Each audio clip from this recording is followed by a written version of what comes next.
I don't like to hold my tablet out when I talk. It just looks tacky to me. So I like to sit it down.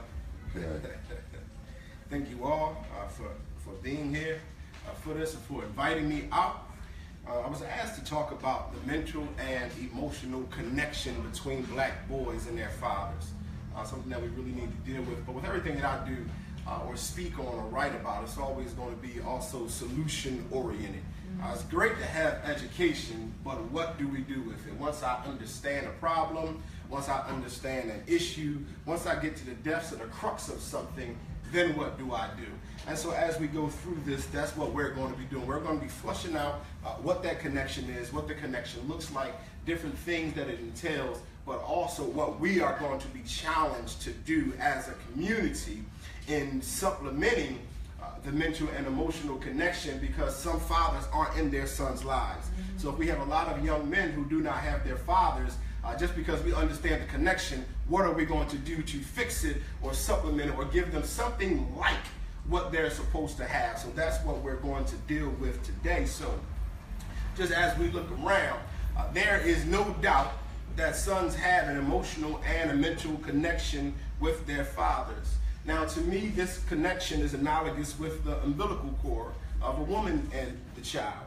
Now, physically, the umbilical cord feeds the child, passes nutrients, it supplies oxygenated blood, and it gives the child everything it needs to exist, right? Now, imagine a baby in a womb with no umbilical cord. It's not getting fed, it's not getting the nutrients, the blood is pumping on its own, it's not oxygenated, and because of the condition that the baby is in, the baby is sentenced to death. Nothing about the baby is wrong. It's not the baby's fault. It's not its fault for the fact that it will die. The only problem is the condition that this baby is in.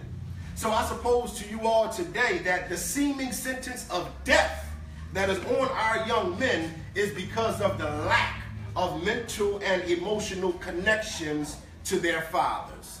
So we have so many men who are just sentenced to death. The world is taking them out in just tremendous numbers. I thank God for being alive today, because my father was killed when I was young. So my connection was severed that way, and I went down a long path of self-destruction, being shot in my chest, hitting the top of my head, going to jail, all of these different things. And I had a sentence on me, but I was able to overcome that. That's what makes me so passionate about fixing these relationships. This is why I speak the way I speak and write the way I write, because every day to me I feel like is a gift, because I don't feel like I belong here. I feel like when I was 20 years old sitting in that car and them bullets came through, I wasn't supposed to make it. But since I did, I'm here for a purpose. So one of the first things when we just look at history, because we always got to look at history. We want to start with today and think we're going to fix some stuff and we'll get to the roots. One of the first things done during slavery was they prevented the African man from fathering. They didn't allow him to be a father of his children, or they would just have him as a breeder and just have him going around and having children, but they would not allow him to father. And this creates a perpetual state of confusion for the young African boy, because, and this is why it's so crazy, the only thing fatherly the slave boy would see is the master. This is a perpetual state of confusion. If we fast forward to 2017, we still have young African boys who only thing fatherly they see is the master system.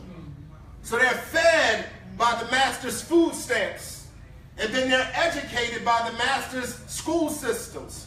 And then their view of themselves, their culture, their people is shaped by the system's racist history books. And if they make any mistake, they're chastised by the criminal justice system. And this is what our young black boys are facing because of that lack of that connection. Because the lack of connection to their actual father, and from those of us who are supposed to be supplementing that fatherhood and giving them what it is that they need. Now, all of the connections that these young black boys were supposed to have with their father, sadly, is now controlled by their enemy. is controlled by those that hate them. And then we wonder why we begin to act certain ways. It's because I didn't have a connection with my father, so the only father figure I see is the master. And the master ain't no good example for me to be a man. And I end up treating my women the way master treats my women. And I end up treating my brothers the way master treats my brothers. And all of this can be solved simply by reconnecting that connection between the man and the son. So it's obvious we need to break this cycle.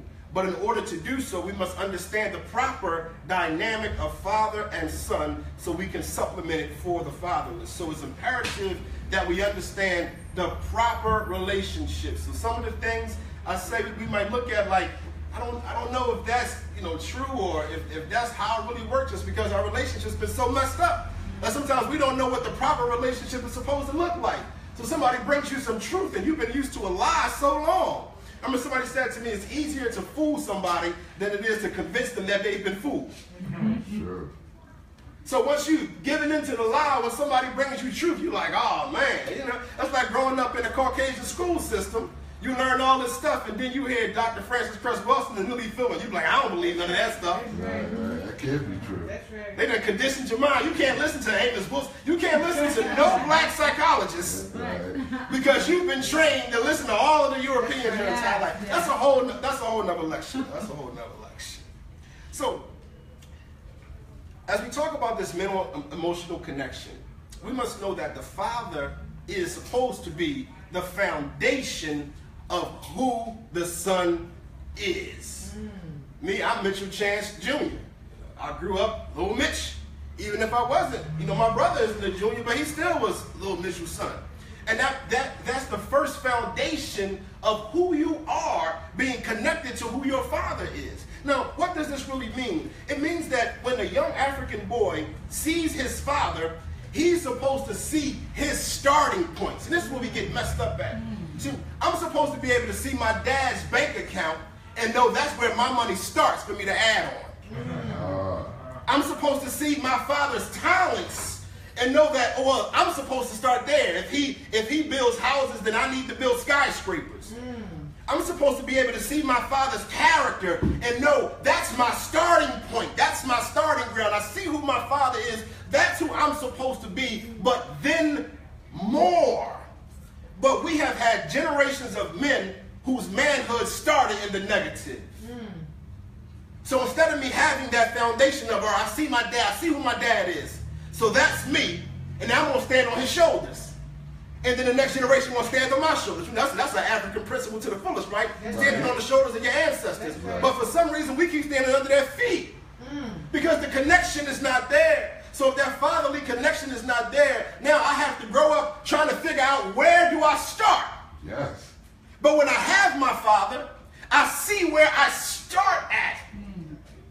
We got guys in competition with their fathers. In competition with the older generations. We should never, ever, ever be in competition with the previous generations. I heard a guy at a conference when he was talking about this, and he was talking about how he would race his son. So he would race his son, beat his son. Race his son, beat his son. His son getting faster and faster and faster. Finally, his son beats him. He said, I never race my son again. Not because I didn't want my ego to be bruised, but because I was never in competition with him. So I'm not going to continually try to beat my son, but son, now you got it. So now, if we understand what this foundation is supposed to be, and we have these fatherless young men, it's our duty now to begin to show these young men where they're supposed to be starting from. Especially us men. It's our duty to be training the minds of young men, every young man that we are around, because if us positive men aren't training them, there's going to be a bunch of negative men that's going to train them. Had a conversation with some people before they got upset at me because they were talking about drug dealers and how much they hated the drug dealers, and the drug dealers was just the scum of the earth and all of these different things. I said, well, I'm going to be honest with you. In my experience, the drug dealers have more of a good heart than anybody I've ever been around. Now, the drug dealers got the streets clean, but when it came to me, you know what the drug dealers did? They sat down and taught me everything they knew. They gave me the product that they had. They put me on the block in order to make some money for myself. And even though it was negative, their hearts to me was still right. But then I had to pose the question, well, where were all the positive men? That's right. How come the only people that poured into me were these negative guys that you hate so much? Now, while what they did was negative, the process of what they did is what we need to do. We can't have the drug dealers being the only men pouring into our youth. Then we want to point the fingers at them, but the only people we care about is our sons, maybe. The little boy down the street, that ain't none of my business. Until he climbing through your window, or until he killing your son. We have to be able to show them young men that foundation. We cannot have a mindset that it's not my child, so it doesn't matter. One day I was with a friend of mine and we were out speaking. He has this thing called the unprisoned cell. And so we were out there raising some money for some things that we were trying to do. And the guy says to me, or says to us, well, no, I'm not donating because my kids are good kids. They ain't going to jail. I said, sir, well, I hope none of the bad kids kill your kid. I know that sounds morbid, but it's the truth. See, I look at things like this. The child I saved could be the one that could have killed mine. Or could be the one that could have killed me. But if I take the time to show him who he is, show him where he starts from, and I begin to be the connection for him that his father was not, I can begin to break that perpetual cycle, but not just me, all of us. So that's the challenge that we're faced with of being that mental connection. So if we grasp this connection, we must then be that foundation for the young African boys. But not only is the father the foundation as it pertains to these external things, but through the mental connection, the father gives the son his self-identity. Now I know in this Western world, we love to say we're not a monolith. I'm an individual. And we're encouraging everybody to just be yourself. But nobody can become themselves without some kind of influence or some outside factors. So you can't become yourself by yourself. There's still somebody and some things that have to pour in you. So when a young boy sees his father, mentally he sees himself. And it's like I am who he is. So whoever my father is shows me a glimpse of who I am. Again, just from a starting point, because not that you have to be your father, but this is just where I'm starting at, and then I'm taking everything to the next level. The Walmart brothers and sisters, their father started the business. The sons, one of them sons and daughters made it a multi-billion-dollar company. That's what we're lacking. That's what we're lacking. So it gives them a sense of self-identity. Some years ago, and this is years ago because I was eating McDonald's, because I don't eat McDonald's no more. But some years ago, my daughter, she was maybe 4 or 5 years old, and we had some McDonald's. And she has some fries, so she's in the back seat of the car. She says, Dad, can I have some of my fries? Or can I have, no, she said, can I have my fries? I said, no, baby, you can't have your fries. I'm going to give you your fries when you get home because you know the kids make a mess in the back seat of your car. I don't want you making a mess. Okay. 5 minutes later, go by, Dad, can I have my fries? You know the kids don't stop until they get what they want. Right. Dad, can I have my fries? Dad, can I have my fries? I said, U.N.I.A, did you pay for these fries? She says, no. I said, well, how are they your fries? She says, because you my dad. There was absolutely no disconnection in her mind between her and Dad. And whatever Dad was, whatever Dad had, she had. And that's that connection that the father has with the son when the relationship is proper. There's not supposed to be a separation. It's just supposed to be an elevation. It's not supposed to be tearing them apart. I'm just supposed to be growing out from you. That's all this is. That's what that mental connection does. When I see my father, when the relationship is done right and the dad is doing what he's supposed to do, when I see him, I see me, and then I can see myself even being better. Oh man, do not hold your sons down. Do not hold the young boys down around. I read a quote one time that said, be leery of mentors that don't want to see their mentees do better than them. Because sometimes we have an issue with letting somebody outdo us when that's supposed to be the whole point of this thing. That's right. We're supposed to do better. We're here in the U.N.I.A, the Honorable Marcus Messiah Garvey. Even he said it's going to be a Garvey that's greater than me that's going to come. I can't just be the end-all, be-all. Booker T was great. Garvey came and took what Booker T was talking about to another level. That's what we're supposed to do, and that's what the connection is. So we have to be that connection for these young boys. What kind of self-identification are we giving them? So if they don't have fathers, how are we supplementing their self-identification? Are we continuing to let these racist history books, these TV shows, this entertainment system teach them who they are? Because that's what we're seeing. Yes. It's time for us. We have to show these young African boys, first of all, that they're African. A lot of us deal with so much self-hate. I ain't no African. I don't. You sure ain't American, because America sure ain't treating you right. If you was American, life would be a whole lot different for you, wouldn't it? Right, yes. So we have to show them who they truly are. Because the thing is, when you know who you truly are, you act different. That's right. All the stuff that we see out there, that's because these young guys don't know who they are. When you know who you truly are, you just let certain stuff go. You let certain behaviors go because it's beneath you.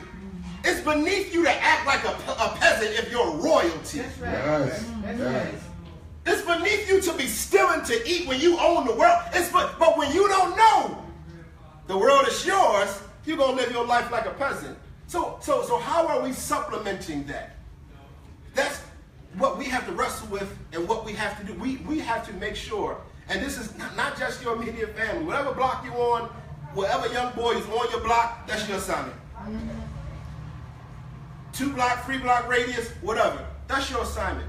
We got to get back to this village. We done took on this Caucasian way of life where we just live on blocks next to somebody that we don't know. That is not how we have ever been. Right. We have always been family-oriented blocks. Kids grow up having no idea that that cousin that they call cousin ain't blood at all because everybody was just so tight. Yes. Yes. But now we don't even speak to neighbors no more. Nothing. We have lost everything. So for us, we gotta help these young men see who they truly are. When we show them who they truly are, they will begin to act in totally different ways. Now, the mental connection is also fostered by the standards and expectation a father places on the son. Psychology 101. The human mind cannot grow if it does not have a goal. That's why we see folks stay in the same places because they ain't got no goal. How you expect somebody to grow mentally, emotionally, or even financially if they ain't got no goal? They don't want nothing out of life. That's why we see people stay in the same spots. But when a father sets these expectations and these standards, it forces his son's mental capacity to grow in order for him to become what it is his father said he was going to be. But when we allow our young men to grow up living life with no standards and no expectations, we're going to get what we got today. We got communities where there's no code. Nowadays you can just do anything that's okay. We letting these folk really tell us that everything is okay. You can't judge nobody. You can't shame nobody. You can't speak against nothing. That's their reality, so let it be. We can't operate like that. They want us to operate like that because they know without a code that we'll continue to self-destruct. And that's what they want. So we got so many young boys out here who are self-destructing because they don't have any goals. Now, what standard do we have for them? What expectations do we have for them? I did a video some time ago because my daughter, she plays the African drums. And I found out that they were taking her out of her math class to go practice the drums. So, okay, all right, I'm cool, all right. But then when she got her report card, she had a C. So you can't play these drums no more. I said, well, what I gotta do to play the drums? I said, you got to bring me A's. You got to bring me all A's before you can just leave out class to go play with some drums. My mom gonna see this, but I'll keep telling the story until she get mad at it. So my mom was like, you can't put that kind of pressure on her. You can't tell her she gotta bring all A's home. And it instantly took me back to middle school, when I thought that Asians was just smarter than me. Yeah, the Asians, they was getting all A's. I thought they got big heads, so they got big brains, and I'm just dumber than them. But what I come to find out was their parents had different standards. Their parents had different expectations. And since their parents was telling them, you bring home straight A's, their mental capacity grew to become what it is that they told them to be. But it was okay if I got C's. See, the expectation is where people will stay. Some people might exceed expectations, but the overwhelming majority, whatever you expect, that's just what I'm going to do. If all I got to do is get C's to pass, then that's what I'm going to do. Now, not to brag or boast, but I feel as if I'm a brilliant individual. But in school, I didn't display it because all I wanted to do was pass. I didn't give any effort to attempt to get straight A's. It was never on my mind to even try. I'm going to go ahead and do what I can. I can miss this many amount of days. I can be late this many amount of times, and I'm still going to graduate. Because all that was expected of me, just graduate. Don't graduate with honors, just graduate. So now the challenge to us is we got to begin to raise standards and expectations of our young black men. Many of us just expect these young black men to just die. And then we wonder why they just die. What kind of energy are we projecting on them if we just thinking all you're going to do is die or go to jail? We wonder why I keep happening over and over again. All they're going to do is die or go to jail. Well, who's going to break the cycle? Who's going to speak something different? Who's going to speak something positive? Who's going to speak something encouraging? Who's going to show them the real capacity that they have? I wrote a blog one time titled, "You can make it in the streets, you can make it anywhere." And as a past drug dealer, and then I went to school for finance, I broke down the competitive advantage I had in finance school because of my drug dealing history. So I was showing the young guys that listen to the advantages that you have because I've been through it and I did it.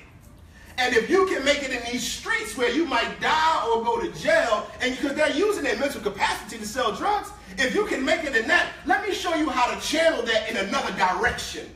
And once they channel it in another direction, as I have, you begin to excel. So now the furthest thing from my mind ever is selling the streets. I'm an entrepreneur now. Well, I was always an entrepreneur. I just had the wrong product. Pharmacist. Yeah, you know, I just had the wrong product. But when you show them that we have different standards of this, we're not going to accept these certain things in our neighborhood no more. I'm not going to accept this from you no more.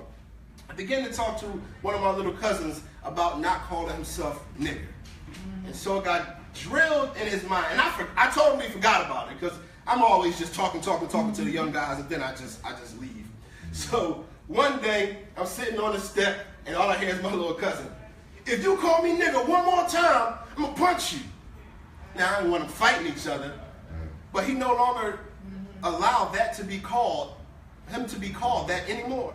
Even though previously he was cool with it. Nigga, nigga, nigga, nigga, nigga. It's a song, like, that's the chorus. Nigga, nigga, nigga, nigga, nigga. But after I raised the standard, he was now willing to fight for his new identity. He's willing to fight for his new identity. I always ask people this. If these guys are willing to give their life for their street corner, imagine what they will do for their people if you just change their thinking. So I would have died for my block. I would have went to jail for my block. So I would die for my people. I would go to jail for my people. I'm still the same me. I just shifted my energy to something that's more positive. But what will happen if we change the direction of their energy? That happens with raising our standards and our expectations for them. So the young boys that are around you, it's time for us to raise the standards, raise the expectations, stop allowing them to just say, what you want to be, a basketball player or a football player. Shut that down. Shut it down. Yes, the possibility that you can make millions, but that possibility is very small. Why is that the only thing our youth think they can be? Now, this middle connection between the father, how much time do I have? I'll get long-winded. The middle connection between the father and the son, when right, is so telepathic that it only takes a look. You just give your son a look, and just with a look, a story is told, and that story is heard. But this only happens when the two are on the same mental frequency. See, if I ain't in your life, you're not going to understand what my look means. You're not going to understand when I cut my eye a certain way that means I want you to do a certain thing. Sometimes I can just look at my daughter a certain way and she'll know to get up and go do something because we're on that same mental frequency. I know some of you, if you had some good parents and some good people in your life, you've experienced that. That's because you're on the same frequency. Now, are we on the same frequency with the young men? We're on totally different frequencies with them, and we wonder why they don't listen to us. How are they going to listen to somebody who's not on the same frequency as them? And that only happens from relationship. It only happens from relationship, spending time with somebody, listening, not always talking, but listening to them, understand their whys. As a counselor, I always tell I don't call my patients, but the people that I talk to, the whys are more important than the whats. What you do don't mean nothing. We say murder might be the worst thing in the world, but if you kill somebody and I ask, well, why? Well, the person was trying to kill me, or the person was raping my son or my daughter, and I killed them. That changes the whole complexion of murder, right? So the whys are more important than the whats. We got to get on the same frequency, or get them on the same frequency that we are, but that only happens from relationship. But what we have developed is a us and them kind of mindset. So it's us almost against those that's living foul. Like you ain't never lived foul, but I know y'all all saints. I know y'all all saints. I'm the only one that ever did something wrong. It's all right. It's all right. It's all right. I know I'm in perfect haven right here. We can't have that kind of us versus them mentality. That's us and that's us. That us that's a little sicker than we are right now, because we all still sick. We still got to get our minds retrained from all this indoctrination that we've received. But they are they are us. So we have to have built relationships with them, talk with them. See, why are they the way they are? See, I was so entrenched in it that it makes me look at everything different because I know my why. I know what led me. And see, once you go down the wrong path, that's just it. You're trying to figure out why they do all this extra stuff. No, all you need to find out is why they chose the left. Once you find out why they chose the left, you can correct everything else. Because I know what led me. Now, once I start going that direction, that was it. My mind, when I think about the way I used to think, whoo, it's crazy. But it's all because of the direction I was on. I just got further and further and further away from who I truly was. But then I was able to find myself. I was able to find my way back. And that's why I'm so passionate and dedicated to helping other people find their ways. Because when somebody tells me, oh, they lost, ain't nothing you can do for them. I said, they said the same thing about me. And since I was lost, that means I knew how to find a lost person and get a lost person to come back on the way that they should be on. All right, so now, emotions. Real quick, I'm going to just go through this because I don't have a whole lot of time. I think the emotional relationship between men in general is overlooked and underutilized, especially when we think about love. Now, though men may not articulate it, there is something in us that is always longing for a masculine love.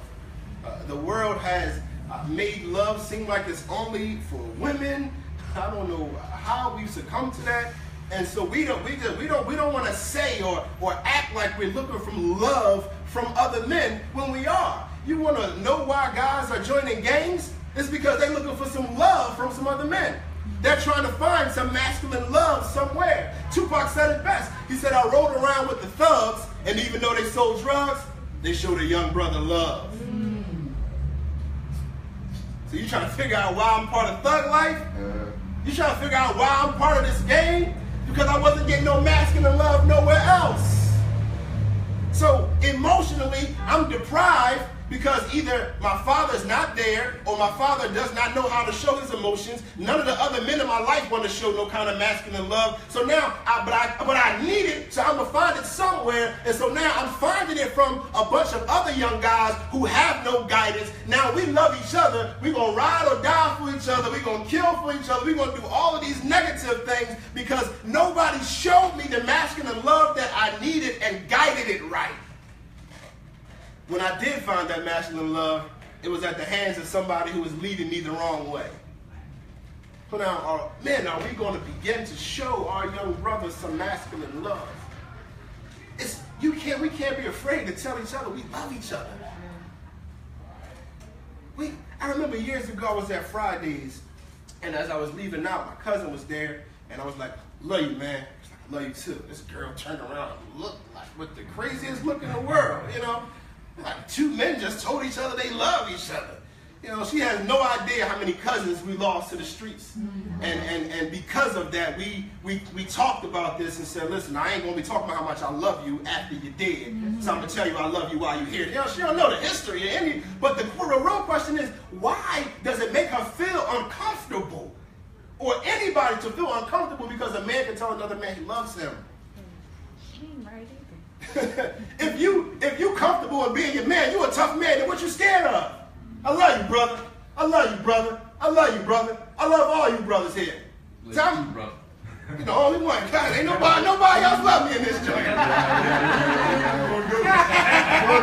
First of all, I'm afraid to speak to you. You're afraid to speak to me? No, I'm not you, but most black men you can't speak to. Ooh, okay. You can't. What? See, you can, but that's not even true, but we accept it as true. Now, you can say most black men you can't. Most. There's no,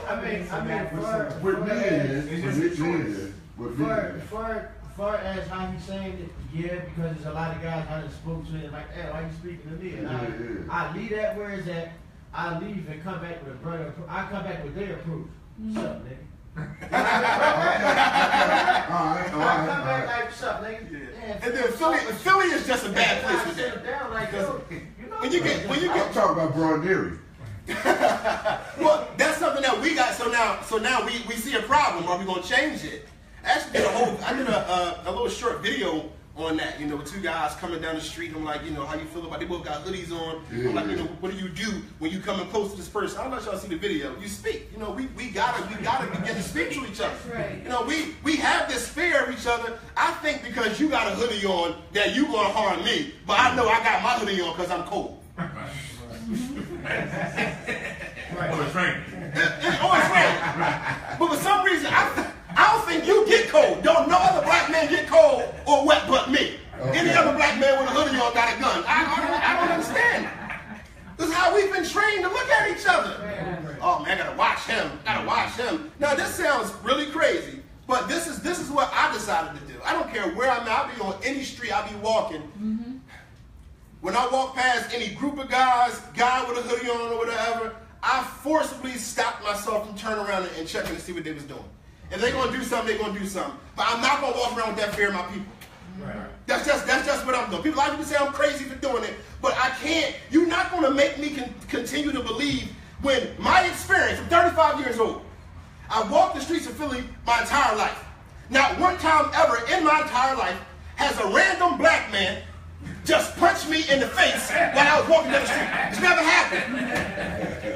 In 35 years, I've been walking up in every section of this city. I've been in every section of Philadelphia. I have never, ever had a random black man just violate me for no reason. Now, I got shot, but I knew they wanted to shoot me. That's another story. That wasn't random. That was intentional. But random, so if my experience tells me it never will happen, what's training my mind to make me think every time I see a black man, he's going to harm me? When my experience says I have a 0% chance. Okay.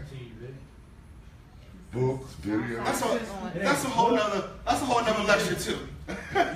Let's just get through this and then we can talk about whatever else.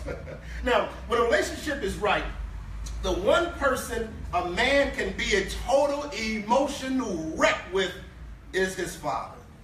When you have to be tough man to the world, there is still safety with your father or your father figure. It's just something about having a father or a father figure that you can open up and pour out to like you wouldn't with anybody else. I think about that scene in The Fresh Prince when he totally breaks down, you know, with Uncle Phil, and it wasn't acting. He really like started thinking about his own life and how his father left him. And Phil was like his real father figure. And he just broke down on set, grabbed him, hugged him, and cried. Because when you have that figure in your life, you can let those emotions out. You can break down because you know that's the one person who's going to heal you.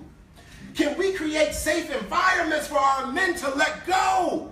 I done dealt with some severe depression. I feel like I ain't had nobody to talk to. Can we create some safe spaces? Can we make it not taboo? Can we stop trying to make it seem like men don't have any kind of emotions, they don't have any kind of feelings, that men don't cry? Can we get rid of all of those stereotypes that are on men and open it up? So listen, if you are going through something, you can express how you feel. You can tell me something hurt. You can tell me I hurt your feelings. We can't say that, right? You can't say something hurt my feelings. That ain't manly. But every man know your feelings get hurt. You know your feelings got hurt, but then you look at another man who's expressing like he's soft. No, you hurting. Okay. He's going to get healed because he's expressing what's going on. So as a community, we have to create that safe space, because just psychologically and physiologically, when you hold in stuff, that messes with your psyche and it messes with your body. Yeah. When you don't release stuff, when you don't cry. Talk about this in one of my books. The body produces 3 types of tears. The body produces emotional tears. The body produces tears for your pain. And the body produces protective tears. Like if something goes in your eye, it rushes it out. But with your emotional tears, what your body is doing is balancing the chemicals within your body. Right. So bipolar or schizophrenia, all of those things are chemical imbalances in your body.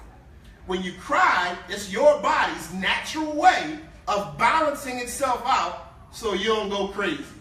Now, women understand how good they feel after they done had a good cry. But us, we want to hold it in and be so tight, and then you wonder why you on edge and you done snapped out because somebody drunk the last of the Kool-Aid. That's because you ain't cried for 20 years. Get a cry out. Let your body balance itself out. You don't have tear ducts for no reason. The Creator knew what He was doing when He created you. But we got a whole part of our body that we act like we can't use because the world done told us we can't. So we got to create these safe spaces. When the young men don't have their father that they can break down to, can they trust you? Can they trust you to break down to them and you not talk about them and tell somebody how they cried or how they broke down? Because without that safe space, people are going to continue to be tense, and they're going to continue to hold in everything that's hurting them when they need to be healed. We all need to be healed. Now, lastly, we're going to be done. Emotionally, there's a deep connection in just knowing you have a father. My father was a kid, I was 10 years old. Ever since then, it has been a struggle some days to just not have. To just not have him, to just have a conversation with. To not be able to say, I'm going to call my dad, I'm going to just run this by him and see if this sounds good, to see if this makes sense, or I'm going to talk to him about this girl I'm dealing with. You think she right or wrong? Because I don't know. I ain't thinking right now, to just not have that person. So that emotion is so deep to know that you just have that person that's just there. When I need you for something, I just have you there. That connection right there is just so deep to know that you got somebody. Now, we might not be all these young men's father, but can they have a connection with you emotionally to just know you're there? To just know if I need to talk, if I need some help, if I just need to vent, if I need some advice, whatever it is, I need to know I have somebody. We got so many young men and women too. I know we're dealing with men today, but men and women both that don't feel like they have anybody in this world to turn to. And so they self-medicate. They have negative behaviors. They end up in prison, or worse, they end up killing themselves. We have an epidemic of young people nowadays killing themselves, 10, 11, 12 years old, where they feel like they have no place to turn. But are you the place to turn for a young man? That emotional connection right there of having a father and knowing he's always there, there's nothing that can break that. But when it's not there, what is that young man supposed to do when I feel like I'm in this big old world and nobody got my back? are we going to be the village? Are we going to recreate the village? Well, they say it takes a village to raise a child, but it takes a village to even be a village. That's our goal. We have to begin to recreate that village. We have to love one another enough to know, I'm not okay, brother, if you not. I can't be satisfied that I'm good if you not good. Because I don't know, you might come through my window. No, but I mean, that's what happens. If you only focus, if you get individual, and you worry about what you got, that's going to cause some kind of jealousy because nobody's thinking about the next person. But we have to think about each other. So that's my presentation. If you want to have some dialogue or some questions or whatever, thank you. Can I say something real fast? You can say whatever you want, brother.